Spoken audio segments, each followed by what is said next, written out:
O maior resultado é voltar para casa. No dia 5 de agosto de 2026, uma notícia lamentável nos fez parar. Um acidente fatal tirou uma vida na área da Aperam.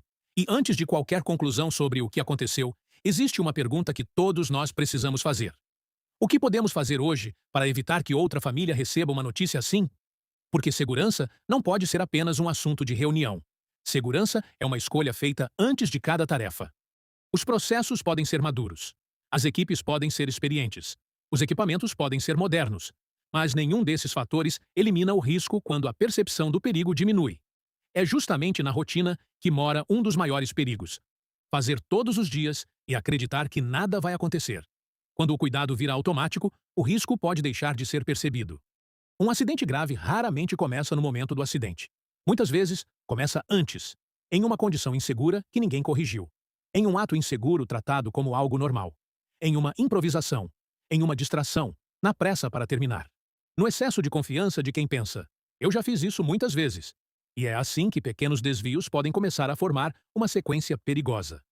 Por isso, antes de iniciar qualquer atividade, precisamos parar e analisar. Quais são os perigos? O que pode dar errado? Quem pode ser atingido? O equipamento está em condições seguras? A ferramenta foi inspecionada? A área está isolada e sinalizada? A tarefa exige proteção coletiva, equipamentos de proteção individual ou permissão de trabalho. Uma boa análise antes de começar pode impedir que o risco cresça durante a execução. Seguir procedimentos é fundamental, mas seguir sem entender também pode ser perigoso. Se um procedimento deixa dúvidas, não está claro ou não faz sentido na prática, isso precisa ser discutido. Perguntar não é fraqueza. Questionar com responsabilidade não é desrespeito. Propor melhorias não é reclamar. A segurança evolui quando quem executa a atividade também participa da construção de soluções. Também precisamos falar sobre comunicação. Quantos riscos surgem porque uma equipe não sabe o que a outra está fazendo? Porque alguém presume que o equipamento está parado? Porque uma informação não foi repassada? Porque uma mudança aconteceu e ninguém foi avisado? Trabalho seguro exige alinhamento, exige confirmação, exige que todos saibam o que está acontecendo antes, durante e depois da atividade. E isso nos leva a outra decisão essencial. Se existe risco grave e iminente, a atividade precisa parar. Nenhum prazo vale mais do que uma vida. Nenhuma produção justifica continuar diante de um perigo que não está controlado. Todo trabalhador precisa reconhecer seu direito e sua responsabilidade de recusar uma atividade insegura.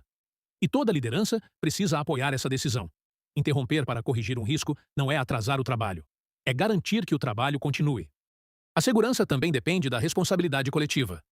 Quando você vê um colega improvisando, usando um equipamento de forma incorreta ou trabalhando em condição insegura, o silêncio não protege ninguém.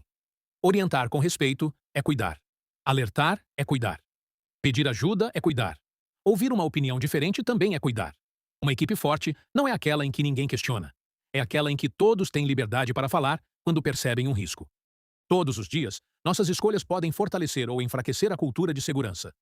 A fadiga, a distração, a pressão por tempo e o excesso de confiança não podem decidir como vamos trabalhar. Planejamento, atenção, comunicação e cumprimento dos procedimentos precisam falar mais alto. E, quando algo pode ser melhorado, devemos aprender e evoluir.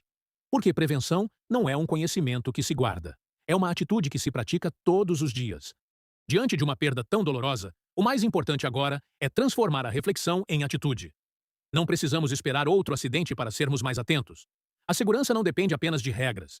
Depende das escolhas feitas todos os dias, antes, durante e depois de cada atividade. No fim do turno, o maior resultado não é a tarefa concluída. É saber que todos retornaram para casa em segurança.